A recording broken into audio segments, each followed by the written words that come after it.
It's time for another episode of Rainmaker for Contractors. Interviews and success stories with million-dollar-plus basement waterproofing and foundation repair owners. Discover how they market and grow their companies in today's economy. Hear directly from the most successful leaders in your industry. With your host and Rainmaker for Contractors owner, Bill Crawford. Hey, what's up, everybody? Welcome. Today we have a special guest, Ed Mitchell from Kentuckiana Contracting Services. Ed, thanks so much for joining us. How are you doing today? I'm doing great. Thanks for having me. Absolutely. Hey, I know you've been in the business a long time. I look forward to hearing about your company, your story. Can you tell us a little bit about the services that you sell and where you're at? Sure. One of the things that makes Kentuckiana Contracting Services a little bit unique is because we do a pretty broad scope of work. We certainly do basement waterproofing, basement foundation repair, crawl space, dewatering, waterproofing, foundation repair. We also do some things that other contractors that are around here don't do. We will dig out a crawl space to get to it, where a lot of other folks will say, no, that's too shallow for me. We have a concrete crew, so we do just about any type of concrete, whether we have to tear out or put back for a particular job. We do a lot of grading and drainage. What I mean is not just downspout extensions, but we literally go in and regrade the property, add yard drains or catch basins or French drains, and just about anything that falls into that. If it's in that basket at all, we try to combine those things and put a package together for our customers. I love it. You're offering a lot. I could imagine your company being really attractive because you have so many smarts. I was watching one of your videos and you were saying that you have the capacity to build houses, or maybe you did. Can you say a little bit about your background and how'd you get into basement waterproofing? Yeah, sure. Well, I started, if we go all the way back, when I was 20. A couple of years ago. I'm sorry? Like 2-3 years ago. Yeah, around 1970. Okay. I went down to Florida, started my first gig in construction, was doing structural concrete work of all things, and found out that I liked it. I liked building things methodically, using my hands and forming and pouring with concrete. So that led to a whole 30-some years of pretty much doing concrete work. But in the meantime, I worked for residential builders, and we would do a lot of on the off season. The company I worked with would do a lot of basement repairs where block walls had caved in, and kind of one-offs. That wasn't their business, but that's what they did because the gentleman that owned the company knew how to do that, and it was a way to fill the winter hours. So I learned from that, and so it was, I didn't really even realize where I was going with that, but I learned how to do it when I was in my mid-20s. And then I went on to move to a couple different states. I moved to Ohio. Now I'm in Kentucky, of course, and I work for some really big, successful concrete contractors. And in the course of, I got to building jobs where I'd take a set of blueprints and they'd have 40, 50 pages, and you'd have to digest it all and build the job based on very tight specs and all. But every job has grading and drainage. Every job has a little bit of drain tile or, French drains here, drains there. And so I was always working with that, even though I was primarily working with concrete. And that led to owning my own company, just doing structural concrete for quite a few years. And there's an evolution, as always. Different things happen, and I ended up getting into. I've answered a sales ad for one of our competitors, and I was a sales rep for them for almost 2 years, and really got into the crawling around in the crawl spaces, taking a look at things, seeing things that I already knew, but seeing them from the repair perspective as opposed to the build it new perspective. And I saw that it could be a pretty lucrative business. So as I learned through that, I met my current partner, Eddie Woodward, and the two of us kind of traveled the same path in a couple of different ways. We worked for different companies, but we got to know each other. And, one day about 2 years ago, we thought, we're both experienced business owners and we both know this industry. Let's just start our own company. And that was February 1st of 2022 is when we actually opened Kentuckiana Contracting Services. And that's where the contracting services part of it comes from, is that we offer other services. Got it. So although you both have tons of experience in this space, you're a new company in a way, right? Yeah, sure. Okay. Good for you. Congratulations. A new business adventure. That's great. Let's see. So when you go to a home and someone's getting competitive bids and you're going against someone else, why should someone hire your company? What do you think the draw is that they hire you? Well, a couple of things. Both myself and my partner Eddie and our one sales rep that's very good. We're very knowledgeable about what we're looking at. A lot of our competitors hire young guys, God love them, and they're taught a sales technique and approach. And I've been there. I've been to sales meetings with other companies, and I see that the guys that come into the sales end of this are not necessarily brought up through the business, through the industry. And I think that shows through. That's one of the things. When I go out to speak with someone, I try to leave them with no doubt that I do know what I'm talking about and that they can trust our experience to get a job done correctly. We are not the least expensive, but we're not the most expensive. And we do try to sell our other core competencies, I guess. And we've got a great rating. I mean, I'm using the same name that I used for a couple of years prior. So we do have a history with Kentuckiana Contracting Services that we've got great reviews. We've got a history. We've got customers that still call us from work that we did 2 or 3 years ago in a not basement waterproofing per se, but other work. So I think it's a matter of maturity, knowing what we're doing, and just giving the customer a sense that we'll do the job and we'll do it right. Nice job. I saw you had a 4.9 rating, which is outstanding. And Yeah. So keep at it. Keep at the good work. That's great. I will tell a couple business owners that 2 of the 3 less than stellar ratings I have, I don't even know who those people are. I never worked with them. That's okay. I don't know who they are. Focus reviews, right? Yeah, somebody's thrown me a couple of 1 reviews and I have no idea who they are. Never worked with them, never even saw them before. So you get that sometimes. And that's a bonus. And you get negative ones too. It's like, sorry, we don't recognize your name. Like, what are you doing? Must be a competitor. Yeah. Yep. That happens. Where are you getting your leads from? How's marketing going? You've been in business for 16 months or so. Yeah, well, I'll tell you, that's been the biggest learning curve. Before we started, probably a month before we actually officially came together as partners, I signed up with a website development company, SEO company out on the East Coast, and they were big. I just thought big is good. These guys will be, the right fit for me. And I've had to go through a lot of a learning curve with what website developers do, what people in SEO do, what marketing companies do. And I'm a student of all that. And I know you are too. You've learned an awful lot prior to me.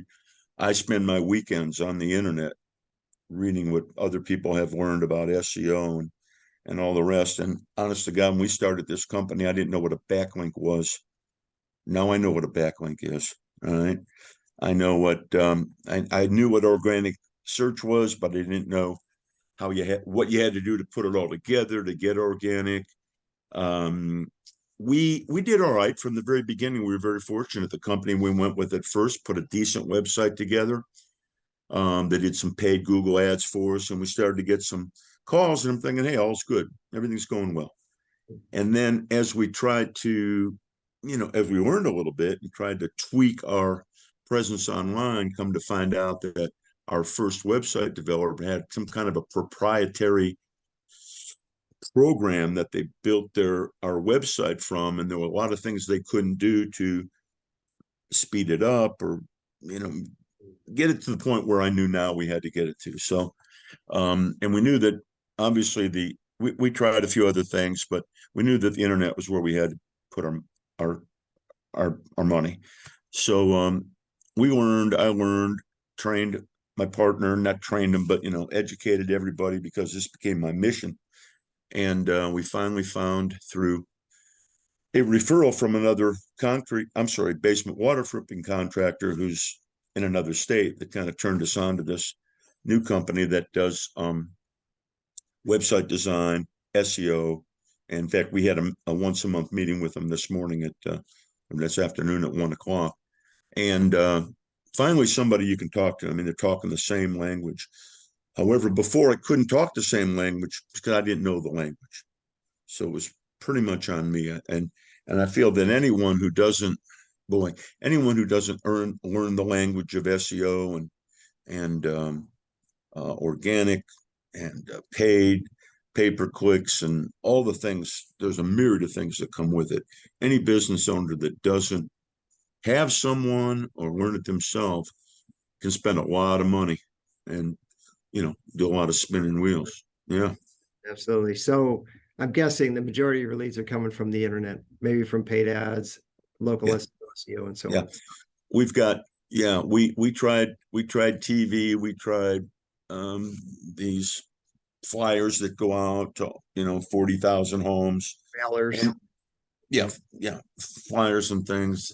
And all of them had a little something, but we couldn't, each of them has a pretty hefty price tag. So we couldn't afford to keep trying what wasn't working as well. We had to stick with what we knew was working. So we pretty much all put all our eggs in one basket. And but it's working. We're getting decent response. The thing about marketing is you never really know if it could be better. How do you know if your SEO company could be doing a little better? And that's why I quiz them now. I want to know, what are we doing about this? What are we doing about that? Where's our goal for next month? So I feel a lot more educated than I was before. And before, for younger people, that technology kind of comes like breathing to them. It's not a big deal. Yeah. For people over 50, it doesn't always come fast. And sometimes they're like, let someone younger figure it out. So I respect that you jumped into it yourself. I got a quick mailer story to share with you. I owned a franchise, and I was really, really encouraged for a while, at least a year, to start doing mailers. And I was struggling because it's a $5,000 price tag. And everyone says, if you got to do mailers, you got to do it, 3 months in a row. So I'm like, okay, you're asking, this is what 25 years ago, you're asking me to drop, 15,000 on a mailer. I don't even know if it's going to work. Right. And mailer is kind of like hit and miss. It's kind of like having a booth at a show or event if it rains that day or something. So anyway, I did it like very, very reluctantly. And it turned out that was my best lead source for a long time, probably 10 years. I dropped 10 million mailers per year, 9 or 10, a million a month to homeowners only. That was a great lead source for a while. And then it tanked, like 2008. And that's when I really learned about the internet. But I've been in enough markets with enough different businesses to realize what works in one market may not work. If you got a lot of competition here, that may, if you open the mailer and there's 2 or 3 other competitors in that same pack of mailers. That's right. Yeah. A little tough. Hey, when do you find during your day that you say, like, gosh, I love what I'm doing, like, this is great, and you really feel alive? I mean, really, I'm always been a morning person. I feel that way the minute I wake up. I mean, all of the parts of this business are just natural. They just kind of flow, because if you've been doing something as long as I have and worked on as many things as I have, it's just kind of, the decisions aren't really, very few things are the first time you've ever seen it. So there's a good thing in having experience where nothing really rattles you. Just one of those again. And here's how we solve it. So that feels good. Plus, we were able to get the business up and going within just a few months without struggling for, the early startup struggles, so everything kind of fell into place. Went through a lot of employees the first 3 or 4 months, and that's one thing I would I always have felt. um, I had a company with 100 employees prior to this, and one thing you learn is you keep the good ones and the rest of them have to go. Yeah. And that's just been a business philosophy of mine. And it bodes well when you only got 10 or 12 employees, because you can't keep too many of them around, unfortunately, that aren't pulling their weight. But I love it. I love everything about it. I still go out on sales calls. I I can't get in the crawl spaces anymore. My aches and my pains start showing up too quick. So we got younger guys for that. You might not come out if you get in there, right? I've had a few of those where I questioned whether I was going to get out. Yeah. It may sound silly, but wait till you get a little older and try crawling in those crawl spaces. That's no fun. I play basketball, and I play, and the average age is probably 27, and I try to keep up with those guys. Speaking of employees, what do you do to try to take care of your employees as well as motivate your employees? Sure. Well, having, I think part of it is having been an employee for so many years for other people. I can relate, both my partner and I, we relate to where they're coming from. I mentioned turnover before, but for the last 7 or 8 months, we've had the same guys. We got a good group of people. We keep them. You have to pay people right. And that's certainly a big part of it. We have not turned a corner yet where we're paying a whole lot of benefits, things like that. We're just not there yet as a small business. We try to treat the guys right. They need some time off. They need a week off. They need this. They need that. Personal stuff. We're very accommodating to that. We try to be firm, and when we're here, we're working. But if you got something else that you have to do, we'll work around it. I think trying to have a respectful relationship with your employees is very important. We don't consider anybody just a laborer. We're trying to train every single employees we have here, just to try to get a little better at something each week. Hopefully they appreciate that. Other than that, we all know there's a formula to it. It's getting good guys to begin with. We don't allow any bad apples, because one bad apple can start to cause problems. So I make sure I tell them all, you're not going to have any bad apples, sir. So they know if 3 guys go out, all 3 of them are going to be working. Yeah, got it. The word respect really pops out to me, and that goes along. Yeah. It's a mutual respect, I believe. Yeah. Oh, yeah. Circling back to your reviews, 4.9 rating. I know a lot of companies struggle with getting their rating up. You doing anything special to get so many reviews and such a high rating? Well, we'd like to get more, of course. We feel like we do a good job, but I can be driving down the road one day and I'll get a phone call, and it'll be a very unique phone call. And one of our customers calls me personally and says, Ed, I just got to call you. Boy, you guys did a great job. I mean, I just felt compelled to call you and let you know what a great job they did and how polite they were. I get off that line, and about an hour later, I get a call from a customer that says, well, my guys were the rudest or sloppiest company they've ever seen. And I'm thinking, did I just enter a twilight zone or what? And, people are people, and sometimes jobs are kind of dirty. Some jobs you can't help, but it's a dirty job we had to do to get it fixed. I think what we try to do is, we ask for reviews. I always ask if I've sold a job, I always, when we're completed, I ask my customer, would you be all right, or would you mind giving us a good review? And we send them the link and to give us a review. We used Podium for a while to get reviews. Since we switched over to the new SEO company, we have another process to get reviews where we ask for the review. You have to ask for the review. You can't you got to ask for it, because probably 1 out of 25 or 1 out of 30 will give you a good review even if you ask for it. So, I've had fairly good luck with it. And we've only been in business, but about 20 or 30 of those reviews I had coming into this. So Sure. we didn't get 60 some reviews in 1 year, but you have to make sure the customer's as satisfied as you can at the end. And fortunately we don't get a lot of bad reviews. So that doesn't bring it down. Sure. I like asking this question. You've been a business owner for a while.